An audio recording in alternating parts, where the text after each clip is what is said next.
Hello and welcome everyone to next level studies.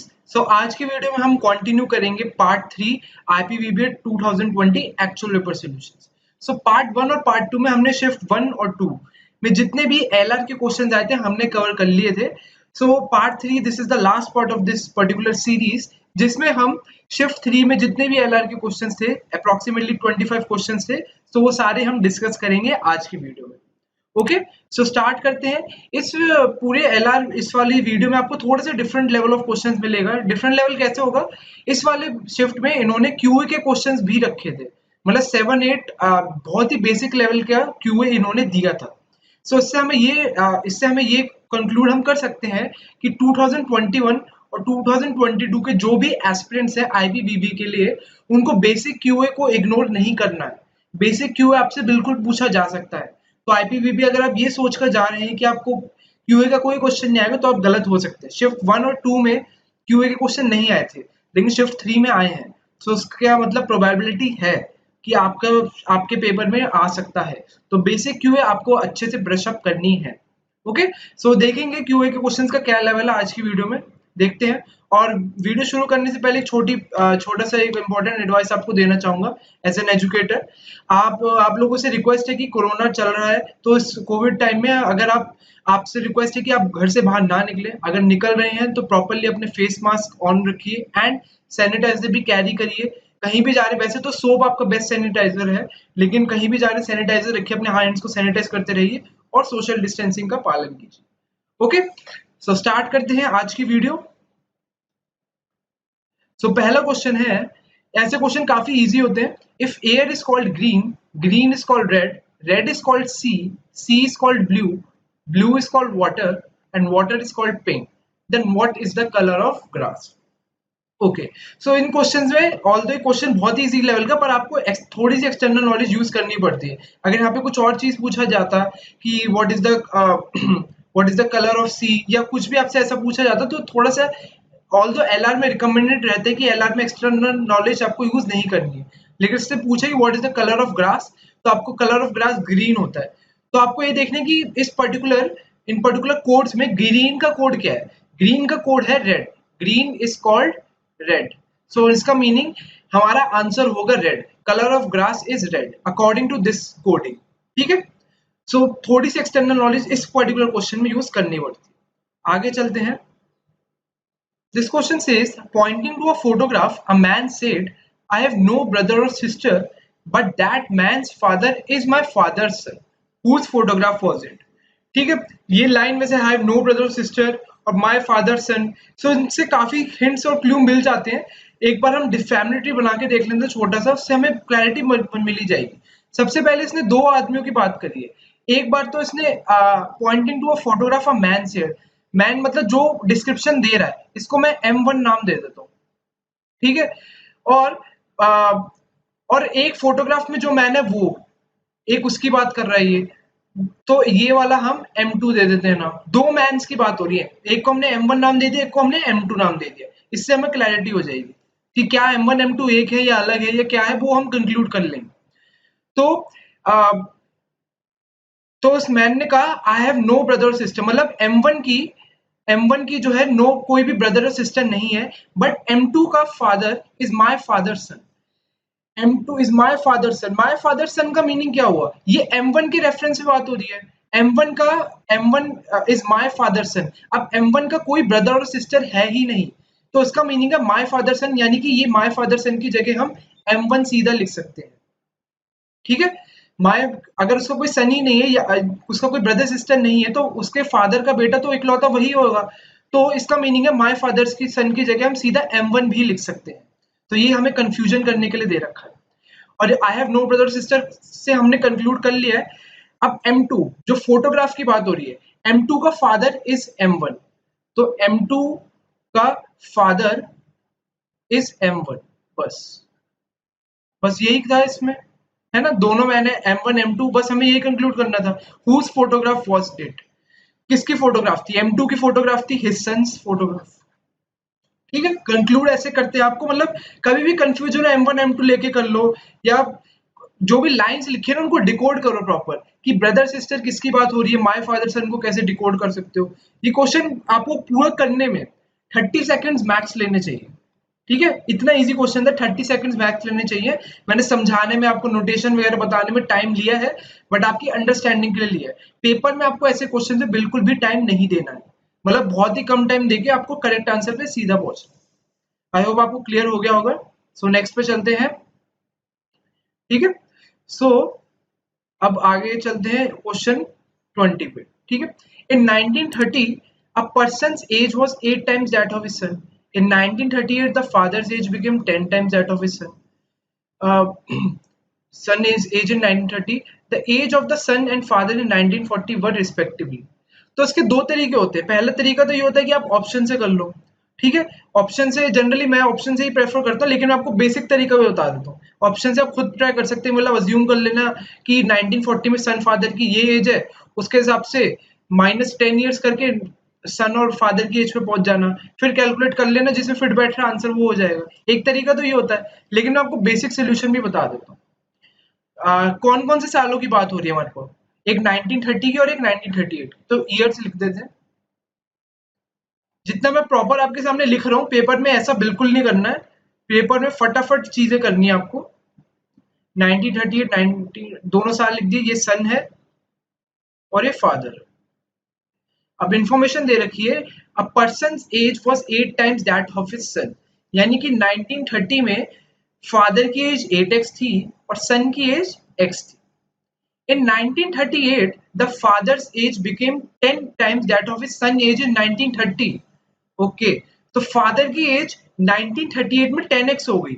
10x x मतलब 10x किसका 10 times हो गया, जो 1930 में सन की वैल्यू थी। तो ये x है, ये 8x है और ये 10x है। अब हमें दे रखा है एज ऑफ सन और ये पूछा हुआ है, तो बहुत इजी क्वेश्चन है। अब हमें ये पता है कि फादर 1930 में 8x था और 1938 में 10x है, ठीक है। और इनमें कितने ईयर्स का गैप है, 8 ईयर्स का गैप है, यानी कि 8x फादर की एज 1930 में थी और 8 साल बाद उसकी एज 10x हो गई है, ठीक है। तो साफ सी बात है, 8 की वैल्यू क्या हो गई 2x, तो x की वैल्यू क्या हो गई 4। सारी चीजें निकल कर आ गई हमारे पास। उसने हमसे क्या पूछा है, age of son and father in 1940 पर रिस्पेक्टिव। अब 1930 में x की वैल्यू हमें पता है कितनी है, 4 है, और फादर की एज कितनी है, 8 into 4 32। ये 1930 में है, तो 40 में क्या होगी, +10 दोनों में कर दो, तो सन की एज कितनी हो जाएगी 14, 4 + 10 कर दी, और फादर की एज 32 + 10 42, ठीक है। 14 और 42 विच इज ऑप्शन सी। बिल्कुल इजी था, मतलब बेसिक से भी कर सकते हो, ऑप्शन से करोगे ऑप्शन से भी एकदम आ जाएगा आंसर। तो इन क्वेश्चंस को कैसे भी कर सकते हो, मतलब आंसर आपका क्विकली आ ही जाता है। इन क्वेश्चन, ये क्वेश्चन फंसने वाले नहीं होते। आगे चलते हैं। A complete cycle of a traffic light takes 60 seconds. During each light, the light is green for 25 seconds and red for 30 seconds. At a randomly chosen time, the probability that the light will not be green is.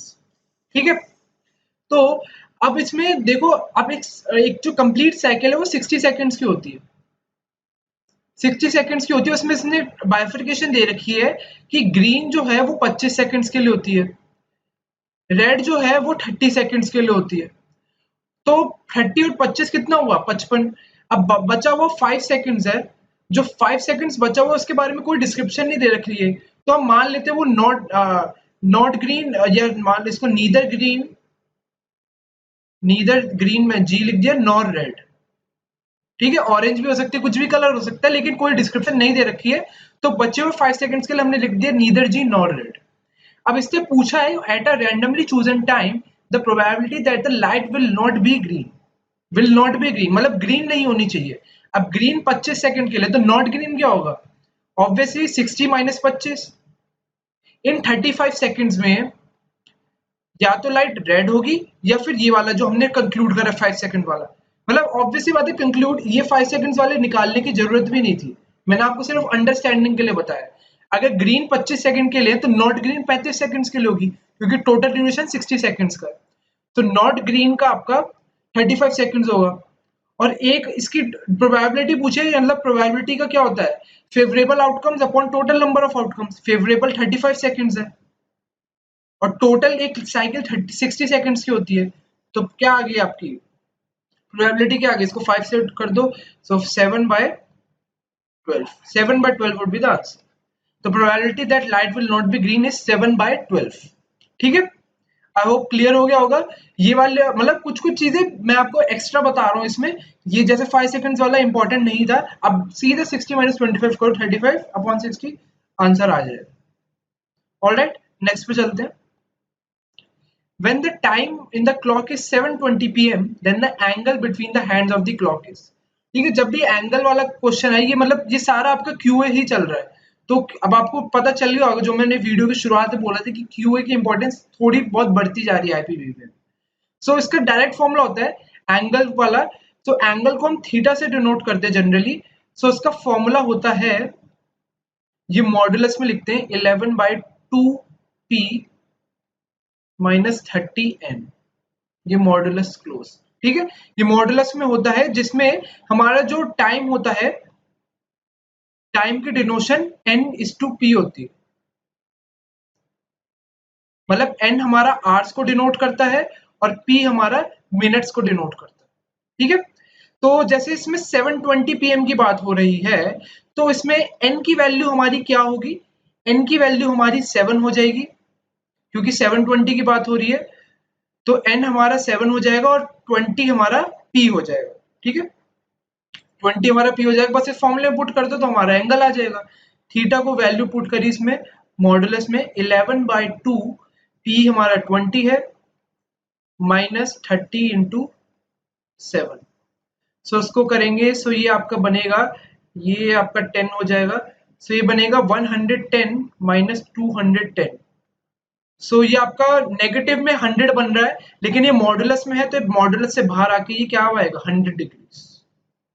ठीक है, answer आपका हो जाएगा 100 degrees.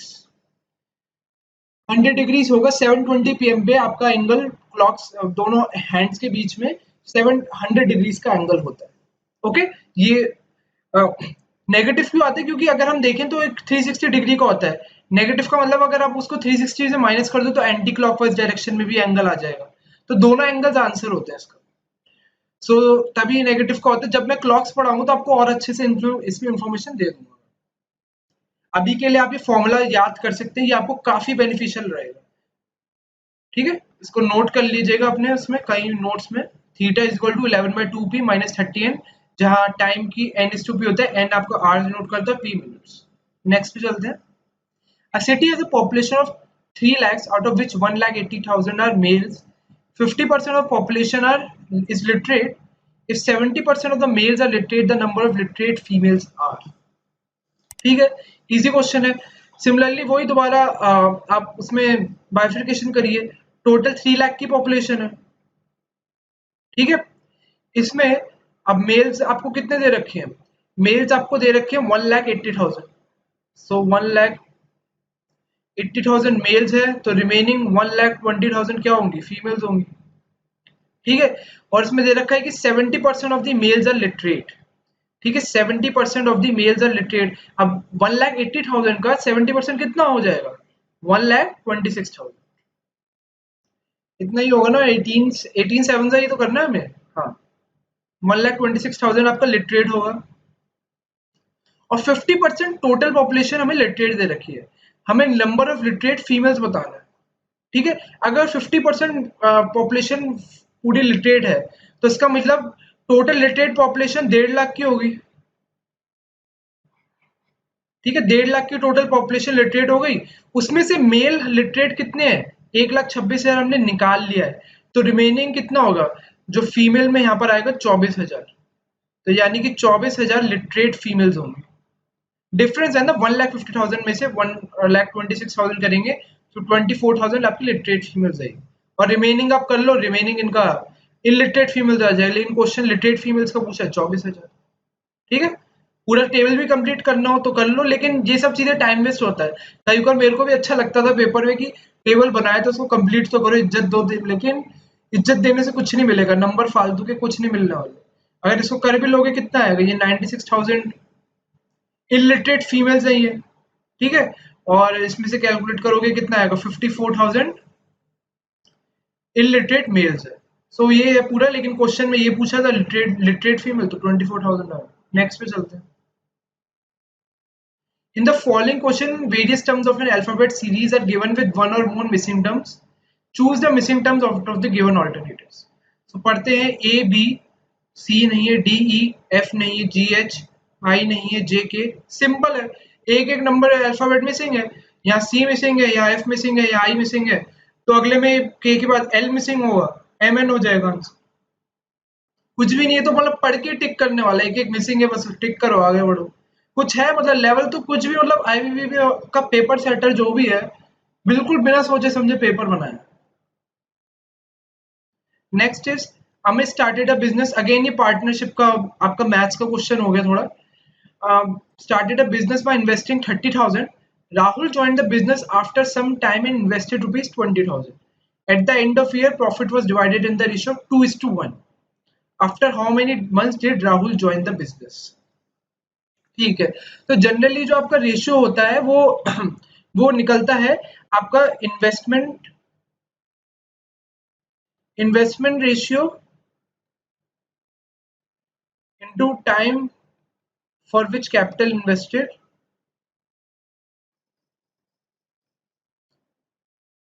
Is equal to आपका profit sharing ratio होता है। ठीक है, बेसिक फॉर्मूला जिनको पार्टनरशिप के क्वेश्चन जिन्होंने कभी भी नहीं करे उनके लिए मैंने बेसिक चीज बता दी आपको। इन्वेस्टमेंट रेशियो मतलब कितने कितने अमाउंट उन्होंने इन्वेस्ट करे उसका रेशियो इनटू टाइम, कितने कितने टाइम के लिए करा है, और उसको मल्टीप्लाई करके आपको मिलता है प्रॉफिट शेयरिंग रेशियो। तो इस पर्टिकुलर क्वेश्चन में पहले अगर हम इन्वेस्टमेंट रेशियो देखें तो अमित ने 30,000 इन्वेस्ट करा है, तो ये इसका इन्वेस्टमेंट है, और राहुल ने 20,000। तो अगर मैं इसको लिखना चाहूँ तो अमित, अगर मैं इसका नोटेशन में लिख देता हूँ जिनको नहीं पता, अमित और राहुल है तो इसको मैं ऐसे लिखूंगा, investment of Amit upon investment of Rahul into time for which Amit invest upon time for which Rahul invest is equal to profit 2:1 हमें दे रखा है, तो 2:1 ये प्रॉफिट शेयरिंग रेशियो दोनों का दे रखा है 2:1, तो मैंने एज इट इज लिख दिया। अब यहाँ पे आई ए और आई आर लिखते हैं, तो इन्वेस्टमेंट ऑफ ए अमित यानी कि यहाँ पे 30,000 लिख देंगे हम, और यहाँ पे 20,000 लिख देंगे इनटू, अब अमित अमित के बारे में कोई मतलब इंफॉर्मेशन नहीं है, तो at the end of the year यानी कि अमित ने पूरे साल 12 के 12 महीने काम करा होगा, तो अमित ने जो कैपिटल है वो अपनी 12 मंथ्स के लिए लगाई होगी। लेकिन राहुल का हमें नहीं पता, राहुल तो join the business after some time, मतलब सम टाइम का कुछ मतलब नहीं है, तो हम एक्स मान लेंगे और यही हमें निकालना है। After how many month did Rahul join the business is equal to 2/1। बस इसको सिंप्लीफाई कर लेते हैं, ये आ गया आपका 6, ये आ गया 3, तो x की वैल्यू कितनी आ गई आपके पास 9, x की वैल्यू 9 आ गई। अब 9 का मीनिंग क्या है, 9 ऑप्शंस में तो है नहीं कहीं भी, कहीं बच्चे क्या करते जल्दी जल्दी में करके आंसर टिक कर देते हैं। अब 9 का मीनिंग ये है कि राहुल की जो इन्वेस्टमेंट है वो 9 मंथ्स तक बिजनेस में इन्वेस्टेड रही है। 12 मंथ्स जो हमने यहाँ पे लिखा था, ये जो हमने 12 लिखा था इसका मीनिंग था कि 12 मंथ्स के लिए अमित की कैपिटल इन्वेस्टेड थी, ये जो मैंने फॉर्मूला लिखा है। अब 9 मंथ्स का मीनिंग है कि राहुल की कैपिटल 9 मंथ्स के लिए इन्वेस्टेड थी, तो इसका मीनिंग है कि उसने 3 महीने बाद ज्वाइन किया होगा। जैसे मान लो जनवरी से दिसंबर का महीना है, तो उसने अप्रैल में ज्वाइन किया होगा, तो उसकी मंथ कैपिटल 9 मंथ्स का इन्वेस्टमेंट रही होगी, तभी उसको प्रॉफिट शेयरिंग, प्रॉफिट तब उसको तभी 2:1 में मिल रहा है। तो उसका मीनिंग है कि जब भी ऐसा आपके पास आंसर आता है और आपको after how many months did Rahul join the business है, तो आपको हमेशा 12 में से जितना माइनस करना पड़ेगा। 12 माइनस जो आपका ये वाला आंसर है, कितने महीनों के लिए इन्वेस्ट करा, 12 माइनस 9 3, यानी कि 3 महीने बाद उसने इन्वेस्टमेंट करी है। अगर क्वेश्चन में ये पूछा जाता है कि for how many months did Rahul invest in the business, तो आंसर 9 होता, ठीक है, तो आंसर 9 होता है। लेकिन आफ्टर हाउ मेनी मंथ्स है तो हमें 12 में से माइनस करना पड़ेगा, 12 minus 9 3 would be the answer. ठीक है, 3 महीने बाद उसने 9 महीने के लिए इन्वेस्ट करा। नेक्स्ट चलते हैं, the length of the longest pole that can be placed in a room of 12 metre 9 metre wide and 8 metre height. So ये आपको बेसिक आपको पता होना चाहिए, ये आपका डायगोनल ऑफ अ क्यूबॉइड की बात कर रहा है, बॉडी डायगोनल ऑफ क्यूबॉइड जो होता है।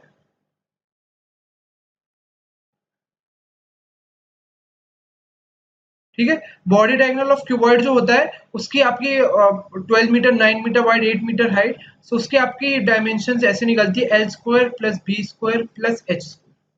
ठीक है, इसमें एल आपका 12 दे रखा है, बी ब्रेड्थ आपकी 9 दे रखी है और हाइट आपकी 8 दे रखी है। सिंपली बस उसी को लगाना है, आंसर आ जाएगा। जब भी लेंथ ऑफ द लॉन्गेस्ट पोल होता है तो वो बॉडी डायगोनल होता है, फेस डायगोनल की बात नहीं कर रहे, बॉडी डायगोनल। ये हमेशा याद रखना, बॉडी डायगोनल। सो ये हो जाएगा 12 स्क्वायर प्लस 9 स्क्वायर प्लस ये हो जाएगा आपका 8 स्क्वायर। सो इसको कैलकुलेट करेंगे, 144 प्लस 81 प्लस 64।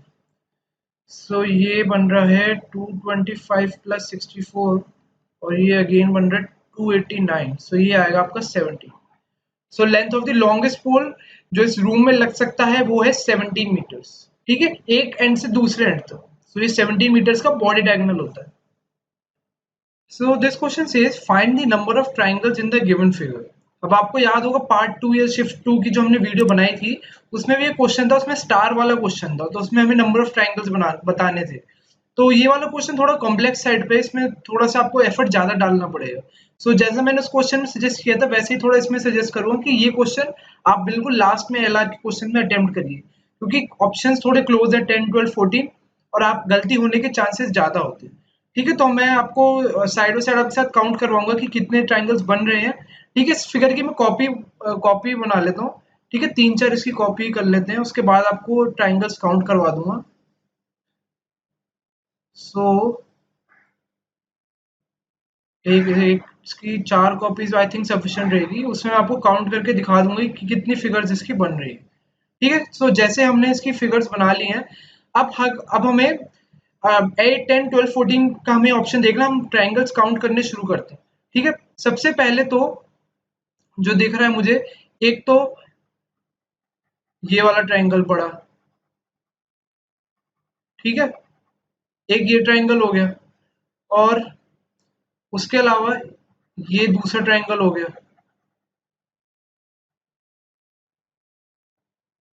ये पूरा दूसरा ट्रायंगल हो गया। ठीक है ना, ये 2 ट्रायंगल हो गए और तीसरा ट्रायंगल इन दोनों को मिला के, ये जो मैंने ब्लू और ग्रीन करा है, इन तीसरे इन तीनों दोनों को मिला दे अगर हम, तो अभी तक हमारे पास 3 ट्रायंगल तो आ चुके हैं। सिमिलरली अब 3 ट्रायंगल हम इस वाले से में निकाल सकते हैं। 3 ट्रायंगल कैसे निकालेंगे, एक ये वाला ट्रायंगल आ जाएगा। ठीक है, एक ये चौथा ट्रायंगल आ गया, एक ये पूरा 5वां ट्रायंगल आ गया और एक मान लो एक ये पूरा 6 ट्रायंगल आ गया, इन दोनों को कंबाइन करके। ठीक है, तो ऐसे हमारे पास 6 ट्रायंगल्स आ गए, 1, 2, ये पूरा 3, 4, 5 और ये पूरा 6। तो यहाँ से 6 ट्रायंगल्स आ गए इस पर्टिकुलर फिगर से। अब अगले पे आगे हम बढ़ते हैं, आगे हम कौन सा मार्क कर सकते हैं, आगे ये देखो, ये एक ये ट्रायंगल आ गया 7। ठीक है, ये छोटा वाला ट्रायंगल आ गया एक, और उसके अलावा अगर हम देखें तो एक ये वाला ट्रायंगल भी है पूरा, ये 8th ट्रायंगल हो गया, और उसके अलावा ये ये वाला ट्रायंगल 9th, और उसके अलावा ये वाला ट्रायंगल 10th। अब ये जो मैंने रेड मार्क करा है, ये और ये इन दोनों को कंबाइन भी कर सकते हैं, तो ये भी एक ट्रायंगल बन जाएगा, ये दोनों ट्रायंगल, ये 11 ट्रायंगल हो गए। तो अभी तक इस पूरी फिगर से हमने कितने ट्रायंगल निकाल लिए, 5 ट्रायंगल्स और निकाल लिए हमने। तो 6 और 5 11 ट्रायंगल्स अभी तक हम निकाल चुके हैं। अब आगे देखते हैं आगे कितने ट्रायंगल्स हम निकाल सकते हैं। आगे अगर हम देखें तो आगे एक तो ये ट्रायंगल निकल रहा है पूरा। ठीक है, ये 12th ट्रायंगल हो गया हमारा। उसके अलावा इसी को अगर कंटिन्यू कर दे आगे तो ये भी तो एक ट्रायंगल बन गया। ये टोटल अभी तक 2 ट्रायंगल निकल चुके हैं पूरा, है ना। शेडिंग बहुत बेकार है नो, तो ये 13 ट्रायंगल हो गए। अब एक ट्रायंगल और कहां से निकलेगा, एक ट्राइंगल जो आपको निकलेगा वो ये वाला होगा।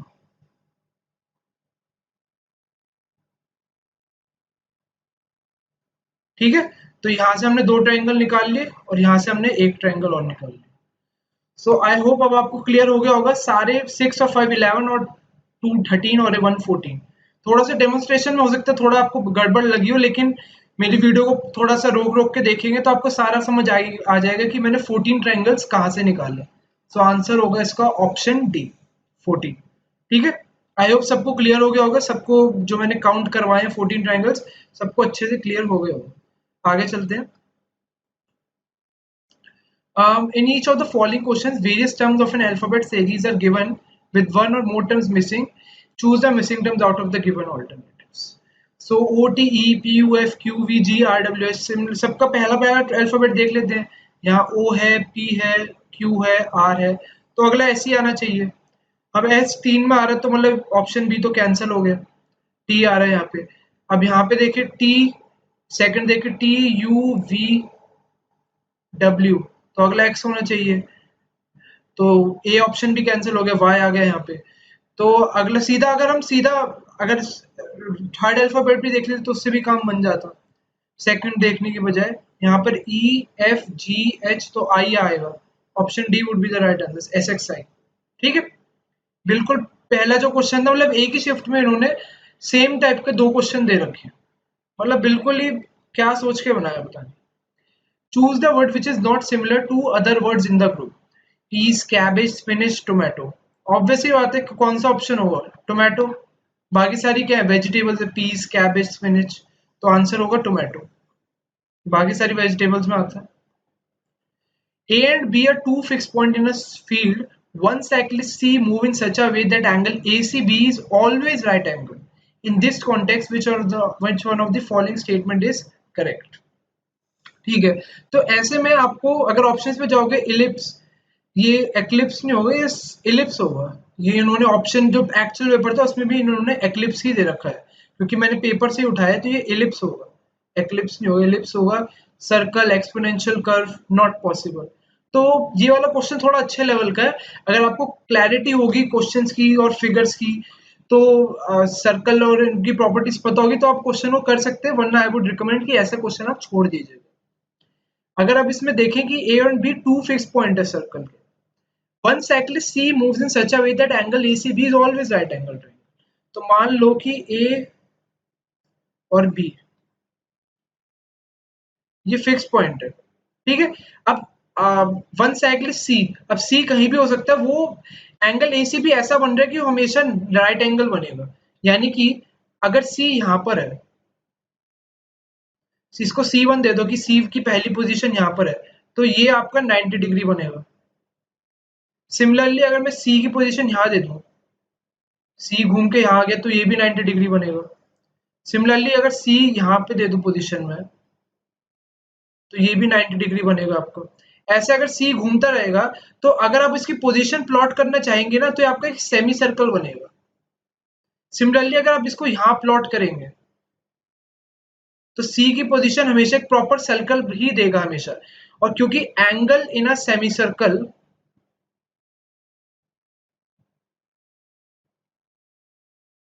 इज ऑलवेज 90 डिग्री, ये प्रॉपर्टी होती है सर्कल की।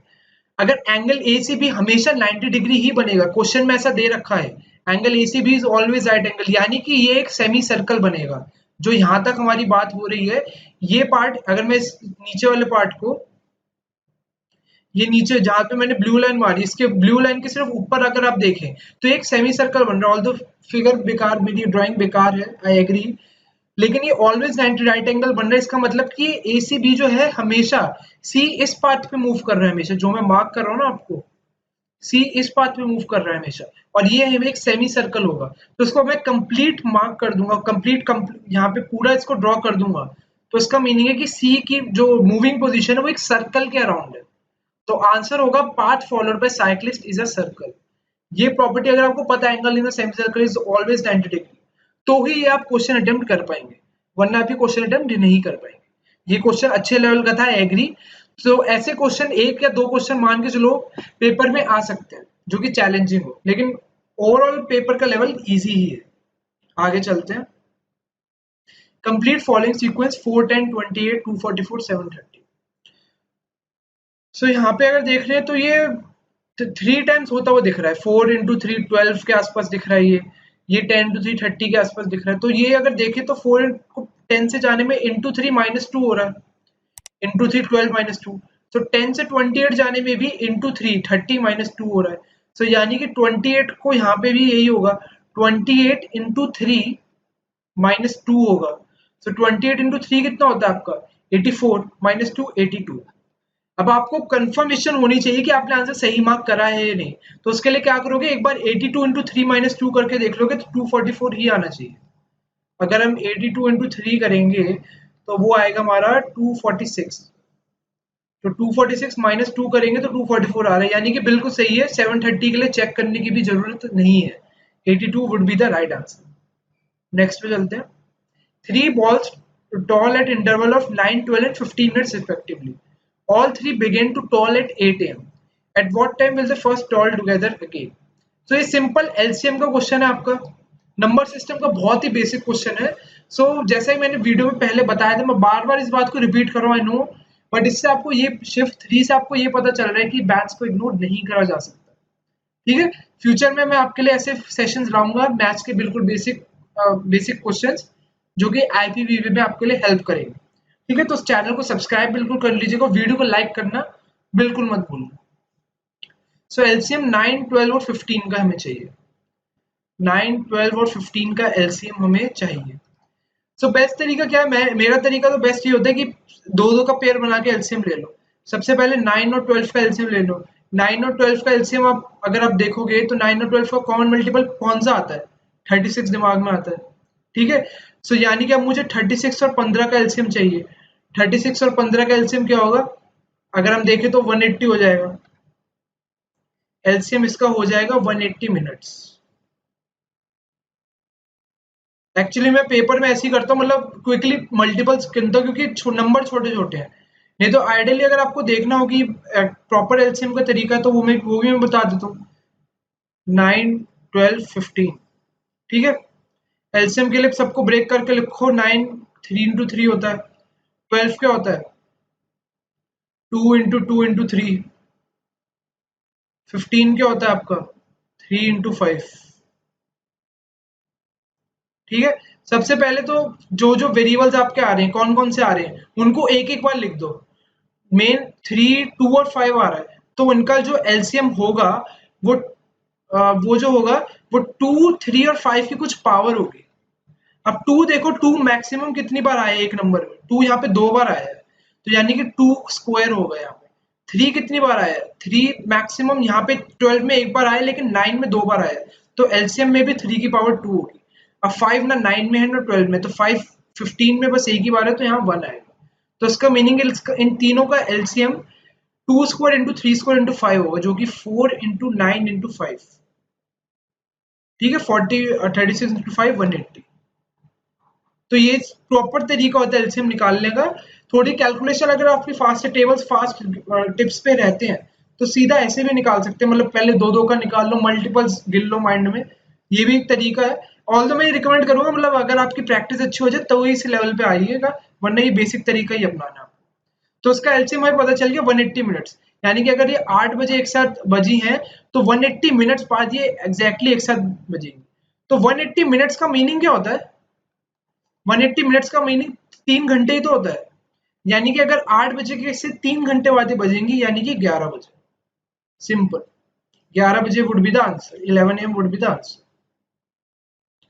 In a certain code language, it BP means dogs are blue, sick he means large horses, and P mit he means horses are pigs. How is large written in that code? ठीक है, तो हम देखेंगे large कहाँ पे दे रखा है। Large हमें दे रखा है लार्ज हॉर्सेस। लार्ज हॉर्सेस का मीनिंग है सिक ही, तो या तो आंसर सिक होगा या ही होगा।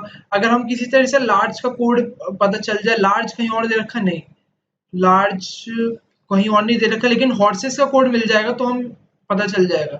Horses are pigs, horses are pigs. अब यहाँ पे कॉमन क्या है, कॉमन आपका सिख ही में और पी मिट ही में कॉमन ही है, यानी कि ही का कोड आपका क्या है? Large, sorry horses. ही का मतलब हॉर्सेस है, सिक ही मींस लार्ज हॉर्सेस, ही का मतलब हॉर्सेस यहाँ पर भी और यहाँ पे भी हॉर्सेस है, तो ही का कोड हॉर्सेस आ गए तो बचा हुआ सिक, सिक का मतलब लार्ज होगा, सिंपल। तो आंसर ऑप्शन बी। ठीक है, 15 to 30 सेकंड से क्वेश्चन था ये। A bus is moving with a speed of 30 km per hour ahead of a car with a speed of 50 kilometers per hour. How many kilometers apart are they if they take 15 minutes for the car to catch up with the bus? ठीक है, time speed and distance का relative speed जो होता है उसका एक basic question है आपका। ठीक है, इन क्वेश्चंस को करने का क्या प्रॉपर तरीका होता है, आपको ये देखना होगा कि इसमें आपकी रिलेटिव स्पीड क्या है। अब अब आपको इसमें car to catch up with him है, मतलब कार को बस से कैच करना है, इसका मतलब ये सेम डायरेक्शन की बात हो रही है, मतलब बस और जो कार है वो अपोजिट डायरेक्शन में ही जा रहे हैं। अगर अपोजिट डायरेक्शन में जाएंगे तब तो उनके बीच में डिस्टेंस बढ़ता जाएगा। अब बस को कार को जो है बस के पास आना है, तो कार को बस के पास आना है यानी कि वो सेम डायरेक्शन में ही मूव कर रहे होंगे। बस की स्पीड कम होगी, कार की स्पीड ज्यादा होगी, तभी तो वो कैच करेगी, और यही क्वेश्चन में दे रखा है, बस की 30 है और कार की 50 किलोमीटर पर आ रहा है। तो इस पर्टिकुलर क्वेश्चन में रिलेटिव स्पीड क्या होगी, रिलेटिव स्पीड होगी जिस स्पीड से वो दोनों एक दूसरे में डिस्टेंस 1 घंटे में कम हो रहा है। ये 30 किलोमीटर की स्पीड से चल रही है 50 किलोमीटर, यानी कि पर घंटे में, हर घंटे में 20 किलोमीटर का डिस्टेंस कम हो रहा है इनके बीच में। तो रिलेटिव स्पीड 50 और 30 का डिफरेंस होगी 20 किलोमीटर पर आवर। ठीक है, 20 किलोमीटर पर आवर की स्पीड से वो स्पीड इतना इस हर घंटे इतना डिस्टेंस इनके बीच में कम होता जा रहा है। तो how many kilometers are apart if they take 15 minutes for the car to catch up with the bus? तो बेसिक सा फॉर्मूला आपका क्या होता है टाइम स्पीड एंड डिस्टेंस का, जो बेसिक आपको पता होगा, distance is equal to speed into time होता है। अब इस पर्टिकुलर केस में ये आपका स्पेशल रिलेटिव स्पीड वाला केस है, तो स्पीड हम स्पेशल होगी रिलेटिव स्पीड की बात करें, और टाइम आपको 15 मिनट्स दे रखा है तो बस कैलकुलेट कर लेंगे। Distance equal to relative speed आपकी 20 किलोमीटर पर आवर, टाइम आपका 15 मिनट्स है, और यहाँ पे हम सब किलोमीटर पर आवर की बात कर रहे हैं, तो 15 मिनट्स को भी हम आर में कन्वर्ट कर देंगे, तो 15/60, 15/60 आर हो गया ये।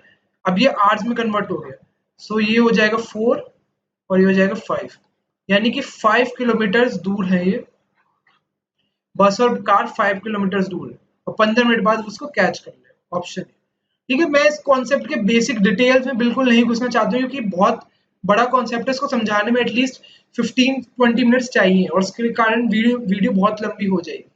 ठीक है, कभी और मैं टीएसजी कोई वीडियो बनाऊंगा तो उसमें आपको अच्छे से समझा दूंगा। नेक्स्ट पे चलते हैं। So this question says a trader fixed the price of an article in such a way that by giving a rebate of 10% on the fixed price, he made a profit of 15%. If cost price is 72, then the price fixed on it is. ठीक है, अब वो fix price पे discount दे रहा है, rebate मतलब discount दे रहा है, तो इसमें से थोड़ा सा मैं आपको कॉन्सेप्ट बता देता हूँ। एक तो आपका मार्केट प्राइस होता है, मार्केट प्राइस को हम मार्केट प्राइस, लिस्ट प्राइस भी कहते हैं। उस पे डिस्काउंट परसेंट मिलके आपको एक सेलिंग प्राइस मिलता है, और ये जो सेलिंग प्राइस होता है इसमें शॉपकीपर होता है वो प्रॉफिट कमा रहा होता है। तो एक कॉस्ट प्राइस पे जो मतलब शॉपकीपर ने जिस कॉस्ट प्राइस पे खरीदा है उसमें प्रॉफिट परसेंट तो वो जोड़ता ही है। मान के चलो, एक छोटा सा एग्जांपल देता हूँ आपको। आप किसी शॉप पे गए, ठीक है, आपने कोई पर्टिकुलर पेयर ऑफ शूज देखा, वो 2000 का उस पर टैग लगा हुआ था, टैग में यानी कि वो मार्केट प्राइस है, लिस्ट प्राइस है, जो कि दिखाने के लिए, लेकिन उस टैग को क्रॉस करके हमेशा लिखा होता है ना कि 10% ऑफ, यानी कि ये डिस्काउंट आपको मिल रहा है, और फाइनल सेलिंग प्राइस आपको इसका 10% ऑफ लगा के ये 1800 का मिलेगा।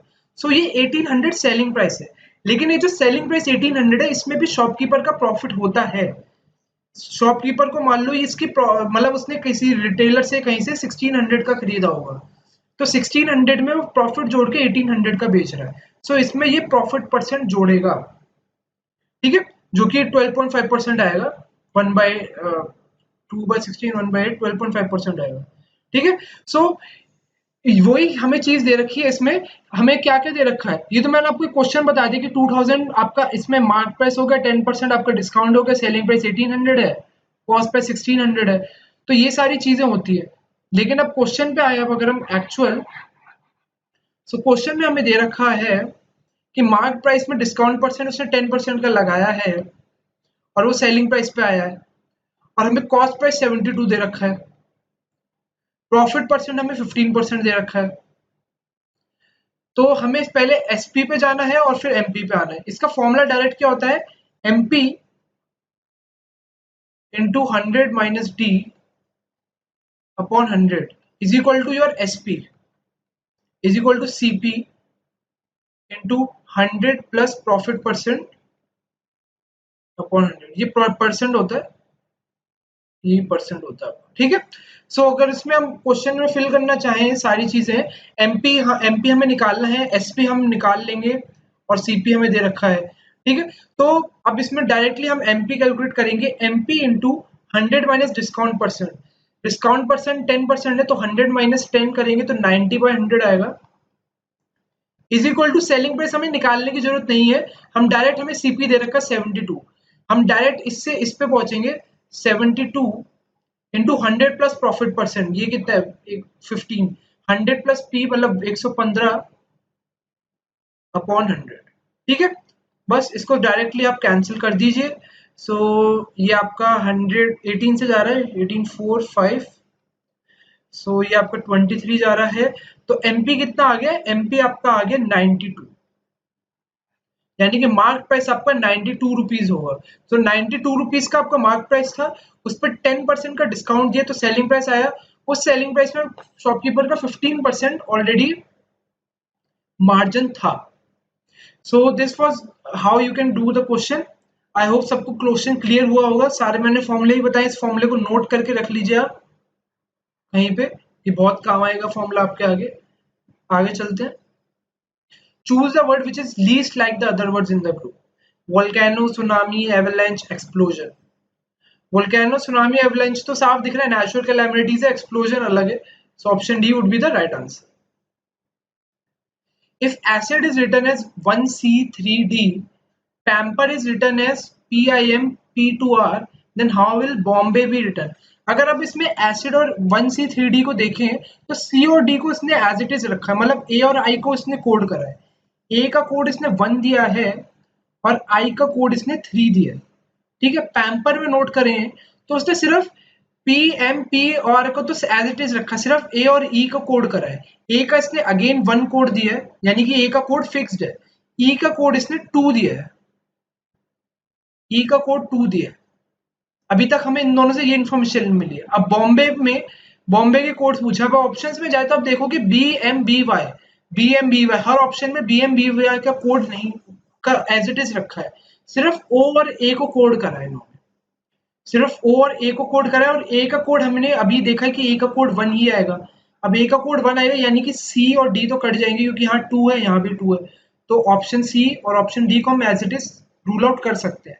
अब मेन दिक्कत आती है ओ का कोड, ओ का कोड 4 होगा या 3 होगा। तो अगर आप इसमें पैटर्न देखो ए ई आई और यहाँ पे ओ है, तो इसका मतलब ए ई आई से क्या याद आ रहा है, ये वॉवल्स की बात कर रहा है, यानी कि ए ई आई तो हमारे है ही, और ओ और यू, ओ अगर ये यहाँ 1 2 3 है तो ओ का कोड 4 होना चाहिए और यू का कोड 5 होना चाहिए।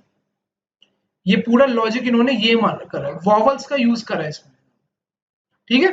तो हमें ओ का कोड 4 कंफर्म हो गया, जो कि हमने वॉवल्स से थोड़ा, वॉवल्स के बेसिस पे हमने डिडक्ट कर लिया उसको, तो ओ का 4 आएगा, तो यानी कि आंसर ओ का 4 होगा ऑप्शन ए, ठीक है। B4M B1Y।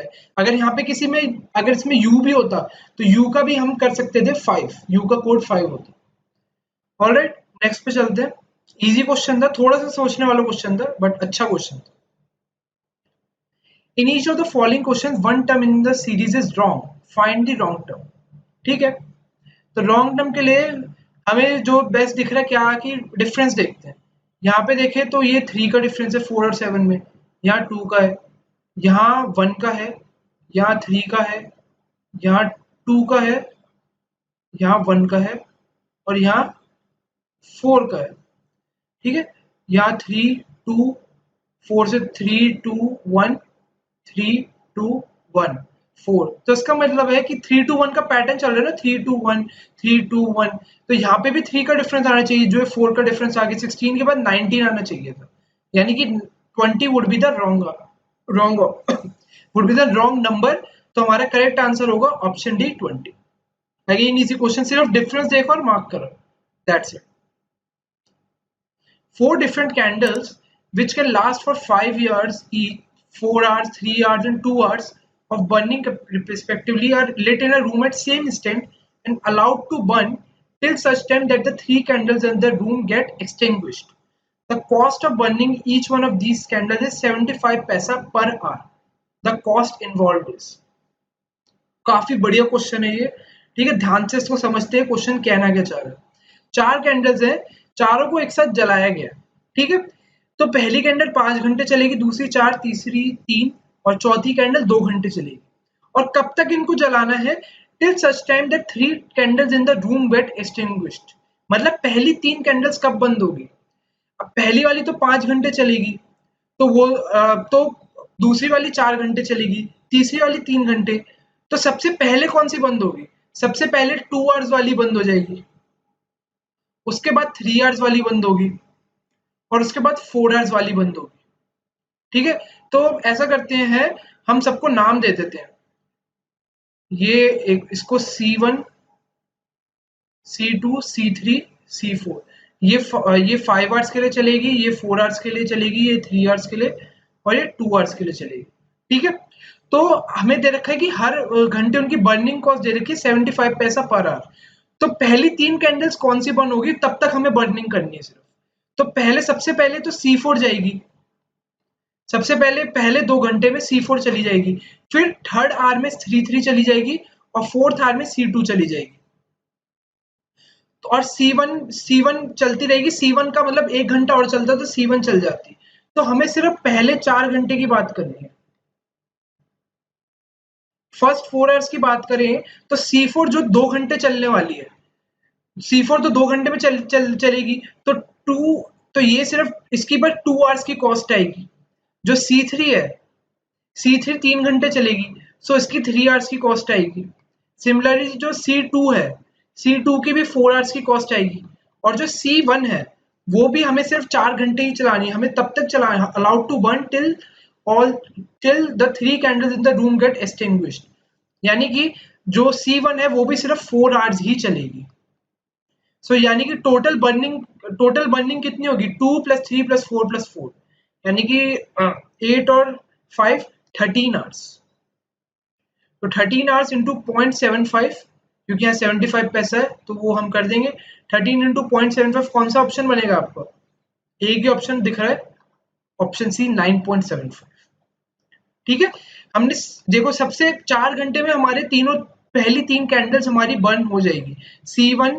C1 तो लास्ट में होगी, C2, C3 और C4, ये तीनों हमारी 4 घंटे में हो जाएगी। C1 1 घंटे बाद होगी, हमें लेकिन रुक जाना है उन 4 घंटों पे। तो मैंने उन्हीं का टाइम लिखा। C4 पहले 2 घंटे में हो जाएगी बर्न, C3 इसमें, C2 हो जाएगी और C1 4 घंटे के लिए बर्न होगी, 1 आवर की बचेगी वो, लेकिन हमें उतने टाइम की बर्निंग कॉस्ट ही निकालनी। सो कॉस्ट होगी 13 hours total burning into 0.75 which is 9.75। Option से सीधा जवाब को कैलकुलेट क्यों करना है? 13 इंटू 0.75, 2.75 बहुत कम है, 3.75 भी बहुत कम है, 12.5 ज्यादा लग रहा है, 9.75 would be the right answer, ठीक है। नेक्स्ट पे चलते हैं। Read the following information to answer the given questions. Sonu walked 10 meters from A to B in the east. Sonu walked 10 meters from A to B. So इस direction मान लेते हैं 10 metre. ये आपका वेस्ट हो गया या ये ईस्ट हो गया आपका। And then he turn to the right and walk 3 metres. So ये आपका 3 मीटर्स हो गया। And again he turn to the right and walk 14 metres. So यहाँ से राइट का मीनिंग है कि वो इस साइड जाएगा। सो ये आपका 14 मीटर्स हो गया, ठीक है। How far is Sonu from A? तो सोनू अब यहाँ पे फाइनली यहाँ पर है और ए इसकी पोजीशन यहाँ पर है। तो इस पोजीशन में और इसमें इसको डिफरेंस बताना है। तो अगर हम ड्रॉ करें, परपेंडिकुलर यहाँ पे ड्रॉप करेंगे, तो ये अगर इसको सी नाम दे दूं और इसको एफ नाम दे दूं, तो AC की लेंथ कितनी होगी? जितनी ये वाली लेंथ है 3 मीटर्स। और ये कितना होगा? FC की लेंथ कितनी होगी? ये पूरा 14 है, इसको B नाम दे दो। FB पूरा 14 है, पूरा FB 14 है और आपको ये पूरा ए बी का डिस्टेंस 10 दे रखा है, तो एफ सी कितना हो जाएगा 14 माइनस 10 यानी कि 4 मीटर्स। तो ए एफ की लेंथ कितनी हो जाएगी, साफ दिख रहा है पाइथागोरस लग रहा है 5 मीटर्स, तो आंसर होगा 5 metres. How far is Sonu from 5 metres, बहुत इजी क्वेश्चन है। जब भी how far is Sonu from A पूछा जाए तो इसका मीनिंग है कि वो शॉर्टेस्ट डिस्टेंस की बात कर रहा है, शॉर्टेस्ट डिस्टेंस। ठीक है, कभी भी इसमें कंफ्यूज नहीं होना कि डिस्टेंस तो ये भी हो सकता है कि पहले सोनू ऐसे आए फिर सोनू ऐसे आए, 3 और 4 7 भी तो हो सकता है आंसर, नहीं, हमेशा शॉर्टेस्ट डिस्टेंस होता है। नेक्स्ट चलते हैं, read the following information to answer the given question. A B C D E F are sitting in a row, E and F are in the center, A and B are at the ends, C is sitting on the left of A। ठीक है, who is sitting 3 places on the right of D। अब हमें कुछ भी नहीं दे रखा कि ये नॉर्थ फेसिंग है साउथ फेसिंग है, हमें बस 6 बंदे टोटल, तो हम कुछ भी अज्यूम कर सकते हैं, उसके बाद देखेंगे आंसर क्या आएगा। E एंड F सेंटर में, चलो E और F को सेंटर में बिठा दो, ए और बी एंड में, ए और बी को एंड में बिठा दो। अब इसमें केस, कुछ लोग सोच रहे होंगे केसेस भी तो बन सकते हैं, देखेंगे कि क्या केस बन सकते हैं, जरूरत है केस बनाने की नहीं। अब और दे रखा है C sitting on the left of A. अब आप सोच रहे होंगे कि सी को यहाँ का पहुंचाएंगे, सी को तो यहाँ या यहाँ उठाना है, लेकिन मान के चलो अगर ये सबका मैं फेसिंग इधर दे दूं, मतलब ये सारे इस डायरेक्शन में फेस कर रहे हैं, क्योंकि क्वेश्चन में कुछ भी नहीं दे रखा तो मैं अज्यूम कुछ भी कर सकता हूँ, यानी कि ए का फेस इस तरफ है, ई का, एफ का, बी का, सबका फेस इस तरफ है। ठीक है, तो ए के लेफ्ट में C sitting on the left of A, तो सी कहाँ पे बैठ सकता है, सी या तो यहाँ बैठ सकता है या सी यहाँ पे बैठ सकता है, दोनों जगह सी बैठ सकता है। सी और डी के बारे में कुछ नहीं बता रखा, सी को दोनों जगह बैठा सकता हूँ मैं। अब या तो यहाँ सी डी आएगा या यहाँ पे सी डी आएगा, कुछ भी आ सकता है।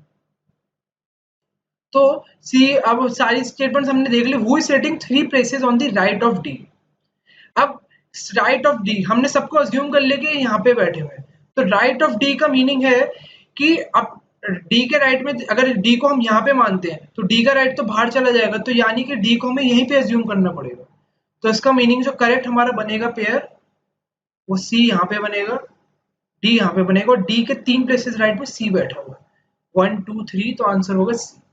अब आप लोग सोच रहे होंगे इसमें काफी फ्लॉज होंगे, हमने काफी अजम्पशंस मानी है, कुछ बहुत अजम्पशन मान के हमने टिक कर दिया, लेकिन ये वाला क्वेश्चन बिलीव मी ये क्वेश्चन ऐसे ही होगा, क्योंकि इस क्वेश्चन में कुछ भी डिफाइन नहीं दे रखा कौन से डायरेक्शन में बैठे हैं, सब एक ही डायरेक्शन में बैठे हैं, या कुछ वेस्ट कुछ नॉर्थ है कुछ साउथ है, कुछ भी अजम्पशन हमें नहीं दे रखे, तो हमने अपने आप से कुछ भी अज्यूम कर सकते हैं। तो ऑप्शन भी उन्होंने तभी स्ट्रेट फॉरवर्ड दिए हैं, अगर ऑप्शन में इनका टेढ़े मेढ़ होता not possible none of the above, तो हम थोड़ा क्वेश्चन लेते हैं, लेकिन इन्होंने ऑप्शन बहुत सीधे दे रखे और आंसर भी सीधा आ रहा है। आप किसी भी तरीके से ट्राई करेंगे आपका ऑप्शन सी ही निकल कर आएगा। एक बार आप ट्राई करके देखना, केसेस बना के देखना, आंसर आपका तब भी ही सी ही आएगा, कभी भी और कोई ऑप्शन नहीं आ सकता। ठीक है, नेक्स्ट पे चलते हैं। So this is the last question of this video. Choose the number which is different from others in the group. So 369, 761, 460 और 250। तो ऑड इवन का तो लग नहीं रहा क्योंकि सी और डी इवन है, ए और बी ऑड है। और अगर हम प्राइम कंपोजिट पे देखें तो सी और डी, तो ऑप्शन सी और डी और 2 के मल्टीपल है, ऑप्शन ए भी हमारा 3 का मल्टीपल है, 3 इंटू 123 करेंगे। ऑप्शन बी पे 761 पे डाउट लग रहा है कि ये प्राइम नंबर है या नहीं है, तो हमें चेक करना है इस 761 प्राइम और नॉट, उससे हमारी सारी कंफ्यूजन दूर हो जाएगी। यही तरीका, मतलब और कुछ हमें दिख नहीं रहा इसमें चेक करने के लिए, तो 761 को प्राइम चेक करना है कि नहीं। तो प्राइम चेक करने के लिए क्या होता है, जो भी नंबर है उसका स्क्वायर रूट करो। रफ मतलब रफ करना है हमें, कुछ भी एग्जैक्ट नहीं करना है। 761 किसके स्क्वायर, मतलब किस इसका रूट क्या होगा। अब 28 का स्क्वायर होता है 784 है ना, 784, तो ये रूट 761 27 पॉइंट समथिंग होगा, पॉइंट कुछ भी हो सकता है। तो ये प्राइम नंबर है या नहीं चेक करने के लिए 27 से जितने भी छोटे प्राइम नंबर्स हैं वो सारे मैं चेक करूंगा कि इससे कोई डिवाइड हो रहा है कि नहीं। ठीक है, 27 से छोटे कौन कौन से प्राइम नंबर्स हैं, एक आपका 2 3 5 7 11 13 17 19 ठीक है, 19 हो गया, आपके बाद 23 हो गया, और दैट्स 23। बस इन पे आपको चेक करना होगा, इन सब पे 2 3 5 7 11 13 17 19 23 कि इन पे ये हो रहा है कि नहीं हो रहा है। ठीक है, इन पे चेक करेंगे बारी बारी। 2 से तो नहीं हो रहा क्योंकि लास्ट डिजिट 1 है।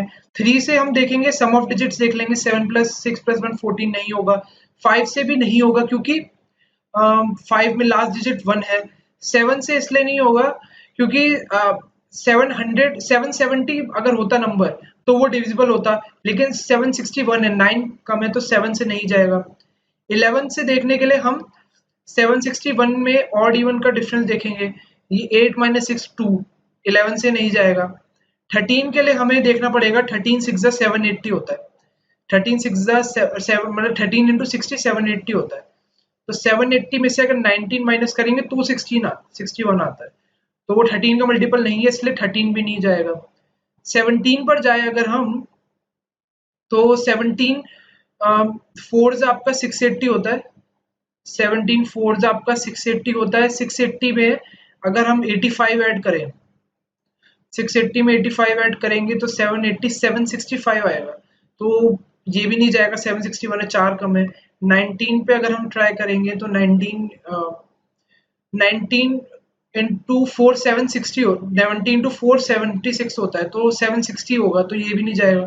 23 पे चेक करना है सिर्फ, 23 पे करेंगे, 23 इंटू 460 690, 23 इंटू 3 आपका 69 होता है, 690, और हम 761 पे जा रहे हैं, तो हम 69 और ऐड कर लेंगे, 69 और ऐड कर लेंगे तो ये कितना होगा, 759 बनेगा, तो ये भी नहीं जाएगा। तो इसका मतलब है 761 प्राइम है और ये तीनों कंपोजिट है, आंसर 761 होगा।